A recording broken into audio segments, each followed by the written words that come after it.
this next guest, we'll talk about the Abia State governorship election, which has been touted, to be an interesting one this Saturday. The competition of who replaces the incumbent governor, Kezi Ikpeazu. The People's Democratic Party, since 1999, has been a dominant party in Abia and the entire southeast region of Nigeria. But the tables appear to be turning with the February 25, 2023 presidential and National Assembly elections, where the PDP lost all the 3 senatorial candidate seats to opposition parties. The Labour Party won in Abia Central Senatorial Zone, All Progressive Grand Alliance, Abia South Senatorial Zone, while the All Progressive Congress won in Abia North. The Labour Party won 6 out of the 8 House of Representative seats in the state, leaving 1 each for the PDP and APC. So one governorship candidate will be slugging it out this Saturday with other candidates for the governorship ticket is mascot Uzor Kalu of the Action People's Party. Joining us now to discuss his plans for the state, his readiness and chances, coming into this governorship election. We've got Mr. Uzor Kalu, mascot, here with us. He's vying for the position of governor of the state. Great to talk to you. I'd like to ask you this real quickly. Thank you. It's a state that you have other big Thank wigs. You, Rufai. Thank you, Bless Ruben. you. Yeah. It's a state that you have other big wigs, the likes of, the Labour Party doing quite well, Alex Oti, that has a lot of momentum in the state, and some other, big wigs. How are you going to navigate your ways through, owing to the fact that your party is little unknown? What's that personal capital you have? Well, as a former chief of staff of the state, I have a good relationship amongst a lot of the voters. I have also campaigned almost in every village in Abia State, preaching the news and passing my message of what I would do differently and how I will provide solution to the Abia problems. So I'm confident that the Abia people would vote right and vote for my party in this coming election. Justice Endo said that the APC in Abia State have decided to back you as against their own governorship candidate in the state. How will this work towards your ambitions to be in the next governor of Abia State? Bearing in mind, like we mentioned earlier on, there's still oppositions with the PDP, who is the current ruling party, and other stakeholders in this election. And of course, the strides that the Labour Party have made in Abia State following from the National Assembly elections just a few weeks back. Well, most likely, from the look of things, Abia will be ruled by an opposition party. No doubt that the wind of Obi movement, with the assistance of the churches in Abia, were vehemently against the Muslim ticket. Combination of that added a lot of help to what happened in the presidential election. So that's not going to be the same case when it comes to the governorship election. We're going to see a completely different election because this is going to be an election about issues that has to do with Abia State. It's going to be an election about the problems that we have in Abia State.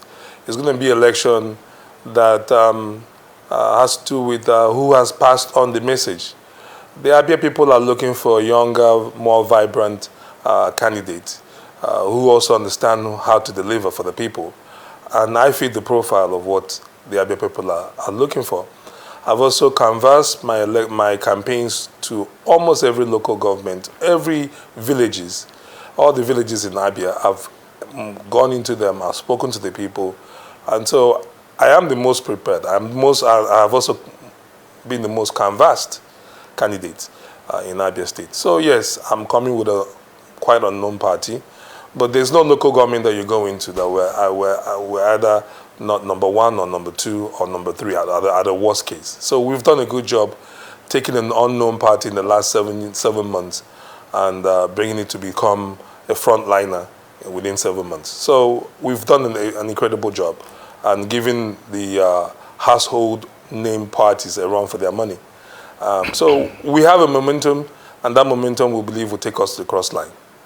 Well, Chief Kalu, you've been quoted as saying that you are capitalizing on the fact that the APC is divided. Incidentally, you used to be in the APC, and that the PDP is also divided, that they have legal issues, they have candidacy issues, and all of that, and that for the first time, Abia State is going to produce a minority party candidate winning the election. But on this program, we have had people who have also said, that is correct. Who have also said that that the strongest person in the race in Abia State is a Labour Party candidate. Labour Party took 6 out of the 8 House of Rep seats in that state. And Alex Oti himself had been on this program. He has even been endorsed by the Abia League of Professionals. So that's one. The second thing is that people are saying, your brother was governor. After your brother was governor, you were chief of staff. And that the biggest thing you have going for you is the endorsement by your brother, the distinguished Senator Uzor Kalu. So, family business? What do you say to all of this?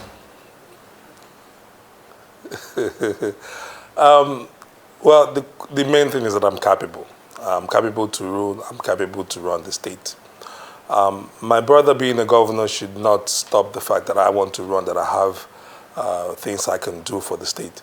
Let nobody confuse the presidential election with what's going to happen with the governorship election. Yes, there are some people who are hoping and riding on that. But Abia people are smarter. Abia people are wiser. Abia people have specific issues that they want to have addressed. And they are trusting a younger and a more vibrant candidate to rule. The issues of my brother, those things are no longer issues on the street of Aba or in the street of Abia. Maybe it was an issue at the beginning of the campaign, but when they got to know me and they see the policy that I have for the people, nobody's talking about that. Anybody talking about my brother having ruled and all of that, my brother was governor 23 years ago.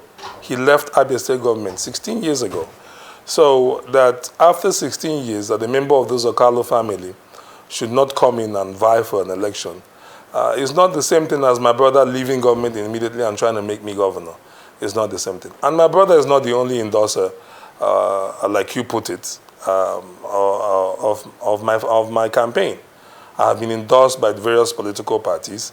I have ward chairmen from different political parties endorsing my campaign. I have people, like you rightly said at the beginning, that APC local government chairman and all that, endorsing my campaign. So I have ACORD members endorsing my campaign, PRP endorsing my campaign, SDP endorsing my campaign. So anybody who's just saying that Mascot is Uzor Kalu's brother and taking me for a ride will be mistaken. I have done my work, and I know when it comes to the duty of the governor, I can do the work and I can deliver for Abia people. And at the end of the day, given the situation of Abia finds itself, that's what the Abia people are looking for. Today, our economy is a 3 trillion naira economy, which should be above a 10 trillion naira economy. And the infrastructure decay has taken toll on the country. We are surrounded by 5 states, which should be a trade hub of this section. We're surrounded by 7 states, which should be a trade hub of this section. And so, we're not taking advantage of those things because of infrastructural problem, because of other problems that we do have. So Abia is looking for a change, and that change, they keep saying that they want a young and a vibrant individual to be it. I am the youngest of all our candidates. As long as we're talking about governance, I am the most experienced of all the candidates today. So I know I fit that profile, and I know I can do the job.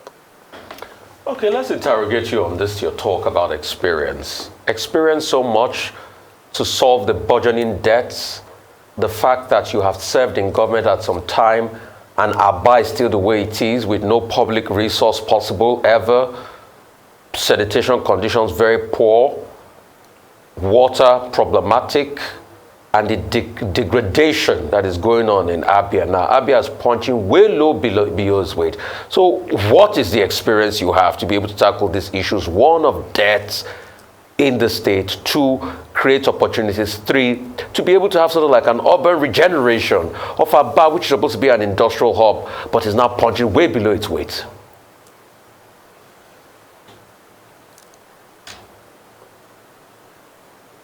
Can you hear me? I'm losing you there. I lost you there. I heard last about Abba. Yes. Hello? So what I'm saying is, you served in government at some point. What role did you make as regards, changing things? What impact did you make? Because you said you have experience. So I'm going to really test that experience. Will that experience help you to be able to solve the burgeoning debt crisis, in Abia State as we speak today? Will it help you to recall, all sorts of phantom projects like the airport project and the loans that are being taken out for that project? Will it help you to regenerate, Aba, which is supposed to be an industrial hub, but has little or no utility by the government, no water, the sanitary conditions all bad? So what experience do you have to be able to solve all these problems? Yes,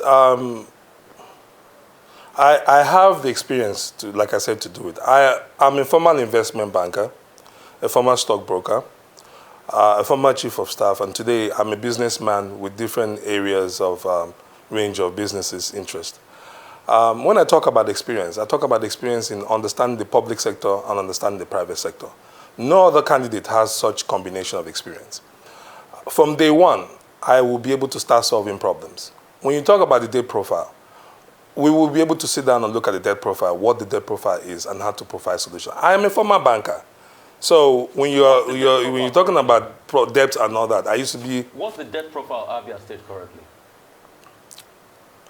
Well, we've heard different information, but we don't have a distinction between the foreign loans, which are multilateral loans, and what the actual debt of the government is.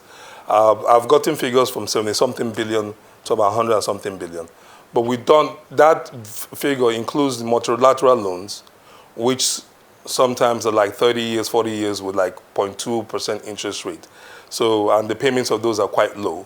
So the question, the debt profile that is going to put us in trouble and in mess is the ones that are short-term debt profile. Typically, a lot of times those debt profiles are made sure that they are paid back by the government that actually took them. So until we're in government, we'll be able to, because the Abia State government hides a lot of their figures. So whatever figures you see out there are not accurate figures. Those are figures you will be able to see when you are in government. The regeneration of Aba, the fact that you said you served in government, but Aba has nothing to show for it, and it's in a decadent state, and it's supposed to be an industrial hub. Well, you can't blame me for how Aba is. I was a chief of staff. The experience I talk about is experience. When you talk about governance, how do you handle administration? Those are the experience I talk about. Aba will maintain and change and expand the Made in Aba project. Rather than having Aba people go to China to learn how to make or teach them the things, we'll bring those Chinese people here to teach them on how to perfect on their precision. Aba is an industrial hub. What we need to do is improve on the quality of materials we're using, make sure we are on target with our precision, and then we can now start exporting to different areas. Yeah. On shoe manufacturing, we can be #1 in the whole of Africa. On tailoring, we can be #1 in the whole of Africa. And there's no other person that these shoe manufacturers, these tailors, these traders trust more than I, Uzor Kalu, because I have a relationship with them over the years. I am an importer of some of the goods that they want. I have a relationship with all the markets here in Aba as a hub. So there's no other person they trust more than that. We can become #1 in these two products that I've talked about. Yeah. And these two products can generate a lot of employment. Go ahead. Yeah, I just want to probe a bit further. So thank you for beginning to dissect your plans for Abia State and looking at Aba as an industrial hub. But as you respond to that, I'd like you to also speak about other pertinent issues and the hows, not just your vision or what you see the potential in Aba, but how do you hope to do these things that you talked about? Then I'd like you to speak about healthcare. I'd like you to speak about education, which is, has said to have decayed over the last few years in Abia State. And then finally also touch on transparency in the way that government is run, especially funds that have been allocated. So there was an issue in 2021 around the transparency of how a 27.4 billion naira awarded by the World Bank to Abia State was spent in terms of infrastructural development. How transparent would your government be? Well, on transparency, my government will be very transparent. I am an agreement with the local government being autonomy, but since we do not have local government autonomy, I am one of those that believe that the local government from JAC meetings should go back to their local governments with whatever has been allocated for them from the federal government. So on transparency, we will be very transparent. We'll be very transparent. To talk about what we'll do for Abia State, we're going back to have free primary and secondary school education. We will also subsidize a lot of our higher institutions to make sure the school fees are reduced for them. We plan to also provide at least 40,000 jobs, minimum of 40,000 jobs, by reviving, Abia Palm, by coming back and reviving our rice farm between Bende and Ohafia area. I mean, Arunchuku section. By going back and looking at the cashew plantation that is between Isukwato and Umunnochi. Going back, I was part and parcel when I was chief of staff of the people that started off the revival of Golden Guinea, which is now on board. I had also, as chief of staff, I was working on reviving the moribund industry of modern ceramics. I worked on that with the Catholic Diocese of Umuahia, who was interested in bringing that on board. But that project died after I left. So as chief of staff, I've shown history of being able to bring back some of these old industries by partnering with individuals that can do the work and bringing them in, cutting down the bureaucracy and helping them restart back these companies. And these are the ways we hope and we know we can revive and bring a lot of employment back to our people. Today, unemployment is at about 34% nationwide. In Abia, I've seen figures between 52% to about 60-something%. So it lets you know that, and most of these people are youths. They're young people. And so it lets you know that between 5 to 7 people, your youths that you see today, they do not have a job.